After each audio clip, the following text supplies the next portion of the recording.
Good morning, class. Welcome to the next topic, that is rising importance of the territory sector in production. ठीक, तो कल हम लोगों ने लास्ट में ये जीडीपी का ये ग्राफ देखा था, ग्राफ 1। इसमें हम लोगों ने देखा था 73 से 74, मतलब 73 74 से लेकर 2013-14 तक का ये फिगर था, जिसमें दिखा रहा था कि किस तरीके से ये 55 लाख करोड़ से कहाँ ये 55 लाख करोड़ तक का जीडीपी हमारा पहुंच गया 2013-14 तक, और एकदम से इतना बढ़ गया। और प्राइमरी सेक्टर, सेकेंडरी सेक्टर और टेरिटरी सेक्टर इतना ज़्यादा बढ़ा। तो वही वो पूछ रहा है कि प्रोडक्शन, तीनों सेक्टर प्रोडक्शन गई हैं, तो इन तीनों सेक्टर में ये प्राइमरी टेरिटरी सेक्टर इतना क्यों बढ़ा है, इसके क्या कारण है? तो यही अगला क्वेश्चन है। ओवर द 40 ईयर्स 73 74 13 14 से while the production in all the three sectors has increased, it has increase the most in the territory sector. तो टेरिटरी सेक्टर में ज़्यादा बढ़त दिख रही है उसमें। तो as a result in year 2013-14 the territory sector has emerged as the largest producing sector in India, replacing the primary sector. तो जहां पहले 73-74 में प्राइमरी सेक्टर हुआ करता था, अब 13-14 में देखेंगे प्राइमरी सेक्टर को रिप्लेस करते हुए टेरिटरी सेक्टर आ रहा है, जो कि one of the largest producing sector है टेक इंडिया के अंदर। तो वही वो क्वेश्चन पूछ रहा है, what are the reason for the increase of the territory sector in production in India. तो क्या कारण है कि टेरिटरी सेक्टर इतना बड़ा है? तो पहला कारण क्या होता है, इन एनी कंट्री, फर्स्ट बता रहा है, फर्स्ट सेकंड थर्ड फोर्थ चार कारण है इसमें। तो फर्स्ट बता रहा है, in any country several services such as hospital, educational institutions, post, telegraph services, police station, courts, village administrative offices, municipal corporations, defence, transport, banking, insurance companies etcetera required. ये कुछ बेसिक चीज़ें हैं जो किसी भी डेवलपिंग कंट्रीज़ के अंदर किसी भी जगह में चाहिए होंगी, बेसिक चीज़ें हैं जो सबके लिए रिक्वायरमेंट है। ठीक, तो these can be considered as the basic services in the developing countries. The government has to take the responsibility for the provision of the services. तो डेवलपिंग कंट्री के अंदर ये सब देने की जिम्मेदारी किसकी हो जाती है? गवर्नमेंट की हो जाती है। तो इसीलिए ये सारी जितने भी चीज़ें, ये आपका सर्विस सेक्टर में आता है, टेरिटरी सेक्टर में आता है। तो टेरिटरी सेक्टर एकदम से इतना बड़ा है। The second reason is the development of agriculture and industry leads to the development of services such as transport, trade, storage and the like। ठीक, उनके जैसे और चीज़ें। तो अगर प्राइमरी और सेकेंडरी सेक्टर बढ़ेगा तो टेरिटरी सेक्टर का भी रिक्वायरमेंट बढ़ेगा। वही कह रहा है, अगर एग्रीकल्चर मीन्स प्राइमरी और industry means secondary sector develop करेगा तो टेरिटरी सेक्टर में ट्रांसपोर्ट, ट्रेड, स्टोरेज और इनके जैसे कई सारी चीज़ों की आवश्यकताएं बढ़ेंगी, as we have already seen. तो greater the development of primary and the secondary sector, more would be the demand of service sector. तो प्राइमरी सेकेंडरी को बढ़ाएंगे तो सर्विस सेक्टर अपने आप जाहिर सी बात है बढ़ेगा। दूसरा रीजन हो गया। थर्ड क्या कहता है, as the income level rise certain sections of the people start demanding many more services like eating. जब लोगों के पास पैसा, उनकी इनकम बढ़ने लगी तो लोग और ज़्यादा डिमांड करने लगे। पहले बेसिक चीज़ होगा, अब थोड़ा सा लग्जरियस लाइफ के लिए, जैसे आप देखेंगे eating out, tourism, shopping, private hospitals, private schools, professional training etcetera. You can see the change quite sharply in cities, specially in big cities.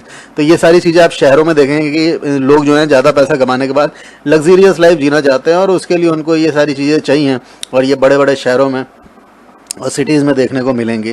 Fourth कारण क्या दे रहा है, over the past decade, decade means 10 years. ठीक, तो पिछले 10 साल में अगर देखें, और so certain new services such as, अब कुछ information and communication have been important and essential. तो ऐसे कई सारी सर्विसेज और आ गई हैं जो आईटी से रिलेटेड है, कम्युनिकेशन, इंफॉर्मेशन एंड कम्युनिकेशन से रिलेटेड, टेक्नोलॉजी से रिलेटेड है, और बहुत ज़्यादा एसेंशियल भी है, ज़रूरी भी है, इनको अवॉइड नहीं किया जा सकता। In the production of this services has been increasing rapidly, और इनकी ज़रूरत और इनका प्रोडक्शन डे बाय डे बढ़ता ही जा रहा है। इसको डिटेल में चैप्टर 4 में पढ़ेंगे हम लोग, ग्लोबलाइजेशन जो चैप्टर है। We see examples of this new services and the reason for the expansion. तो कौन सी सर्विसेज हैं ये और इनके कारण क्या है बढ़ने के। बट इंफॉर्मेशन टेक्नोलॉजी अपने आप में एक बहुत बड़ा सर्विस सेक्टर है, जिसकी वजह से कई सारी चीज़ें ईज होती जा रही हैं, फिजिबल होती जा रही हैं, ईजी होती जा रही हैं। तो इसका भी रिक्वायरमेंट बढ़ता जा रहा है। तो 4 कारण उसने दे दिए, ठीक, आपका किए। तो क्वेश्चन आपको समझ में आ गया। क्वेश्चन क्या बताना है, reason for the increase of the territory sector in the production in India. ठीक, तो वहां पे ये 4 कारण बताएंगे। However, you must remember that not all the services sector is growing equally well. Service sector in India employs many different kinds of people. Take, at one end there are a limited number of services like employ highly skilled and educated workers.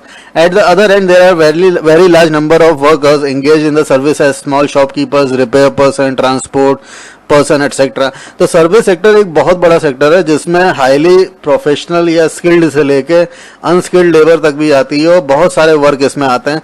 तो जो इसका ऊपर का work है, highly skilled और educated workers का जो work है, वहां पे लोगों का कम सेक्शन है और नीचे के जो वर्क है उसमें ज्यादा लोगों का सेक्शन उसमें इवॉल्व है। तो बस वही बताने की कोशिश कर रहा है। तो ये इक्वल नहीं है, अलग अलग है ना, कहीं कम कहीं ज्यादा है। तो सर्विस सेक्टर में अगर आप देखेंगे जहाँ पे स्किल्ड और ट्रेंड वर्कर्स की जरूरत पड़ती है तो वहां पे कम लोगों की संख्या है, ठीक। और दूसरी तरफ at other end there are very large number of workers engage in the services such as, जैसे दुकान वाले हैं, रिपेयर शॉप्स हैं, रिपेयर पर्सनस है ना, ट्रांसपोर्ट पर्सन है, ट्रांसपोर्ट एक अलग सेक्शन है। The people barely manage to earn a living and yet they perform these services because no alternative opportunities for work are available to them. अब ये नीचे के लेवल में जो लोग काम करते हैं सर्विस सेक्टर में, इनकी इनकम इतनी ज़्यादा नहीं है, बट ये मजबूर है वो काम करने के लिए क्योंकि उनके पास कोई अल्टरनेटिव ये अपॉर्चुनिटी नहीं है। मतलब पैसा नहीं है उस सेक्शन में जो नीचे का लेवल है। बट तब भी टेरिटरी सेक्टर में बहुत बड़ी संख्या लोगों की लोअर लेवल पे अनस्किल्ड वर्कर्स की तरह काम करती है, लेबर्स की तरह काम करती है ना। ट्रांसपोर्टेशन हो गया, रिपेयर पर्सन हो गया, शॉपकीपर्स, तो ये तो कुछ एग्जाम्पल हो गया, एटसेट्रा भी लिखा हुआ है। तो बहुत, लेकिन इनकी मजबूरी है, इनको पैसा नहीं है तो जाहिर सी बात है कि बिना पैसों के कैसे उनका घर चलेगा या कैसे वो अपनी लाइफ को जिएंगे। बट उनकी मजबूरी है क्योंकि उनके पास कोई अदर अपॉर्चुनिटी नहीं है। Hence only the part of this sector is growing in importance. You shall read more about this in next section. तो आप देखेंगे कि ये जो टेरिटरी सेक्टर है इसमें एक हिस्सा है जो बहुत ज़्यादा ग्रो कर रहा है और एक हिस्सा का ग्रोथ उतना नहीं है। इसके पीछे जो कारण है वो हम लोग अगले सेक्शन में पढ़ेंगे। तो चलिए थोड़ा सा आगे ग्राफ्स की बात कर लेते हैं। 3 ग्राफ्स है जिसमें ग्राफ 1 हम लोग पढ़ चुके हैं और समझ चुके हैं कि ये क्या दिखा रहा है।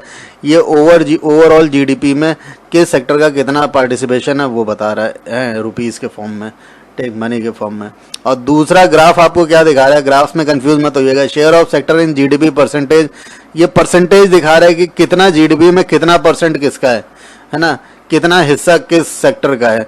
तो आप देखेंगे 74 से 1340 तक सेकंड ये टेरिटरी सेक्टर कितनी जल्दी राइज करा। ये ग्राफ्स यहीं पे समझ लीजिए क्योंकि अगला लेक्चर थोड़ा सा बड़ा होने वाला है जिसमें इन ग्राफ्स के ऊपर ज़्यादा डिस्कशन नहीं करेंगे। तो ये शेयर दिखा रहा है परसेंटेज में, जीडीपी में, है ना, वो मनी में दिखा रहा है कितना मनी किससे आ रहा है। ये परसेंटेज दिखा रहा है कितना परसेंट किसका है। तो टेरिटरी सेक्टर, सेकेंडरी सेक्टर आप देखेंगे ये भी बड़ा है, प्राइमरी भी बड़ा है। प्राइमरी घटा है क्योंकि जो प्राइमरी घटा है वही आपका सर्विस सेक्टर में गया है ना। तो प्राइमरी सेक्टर घटा है और इसकी वजह से आपका टेरिटरी सेक्टर बढ़ा है। ये परसेंटेज दिखा रहा है। तीसरा ग्राफ क्या दिखा रहा है, share of sectors in employment, कितना परसेंट एम्प्लॉयमेंट किस में है। तो ये एम्प्लॉयमेंट के फॉर्म में दिखा रहा है कि भारत में बहुत 74% लोग जो है वो इसमें इवॉल्व है। उसके बाद भी इसका प्रोडक्शन लो हुआ है ना इस जगह पे। अब आप देखेंगे 74 से 49% आ गया। तो कहने का मतलब कि भारत में हर 100 लोगों में 74 ये कर रहे हैं, 11 ये कर रहे हैं, 15 ये काम कर रहे थे 72 73 तक। लेकिन अब आप देखेंगे 11-12 तक आते आते अब 100 में, हर 100 लोगों में बात करें तो 49% इसमें वर्क कर रहे हैं, 24% इसमें, 27% इसमें। तो इसका इंक्रीज बहुत ज़्यादा हुआ है, 15 से 27 गया है, इसका 11 से 24 गया है और इसका 74 से 49। तो प्राइमरी सेक्टर आपका घटा है, बाकी सेकेंडरी और टेरिटरी सेक्टर आपका बढ़ा है। ये चीज़ दिमाग में रखिएगा। तो हम लोग पढ़ेंगे where are the most of the people employed. तो हम पढ़ेंगे ज़्यादातर लोग कहाँ एम्प्लॉयड हैं। तो प्राइमरी सेक्टर में आपको दिख रहा है अभी भी ज़्यादातर प्राइमरी सेक्टर में है, बट टेरिटरी सेक्टर का एक इन्फ्लुएंशियल ग्रोथ हुआ है। चलिए ठीक है, हम नेक्स्ट लेक्चर का वेट करते हैं, where are the most of the people employed. चलिए thank you class, meet you in the next lecture.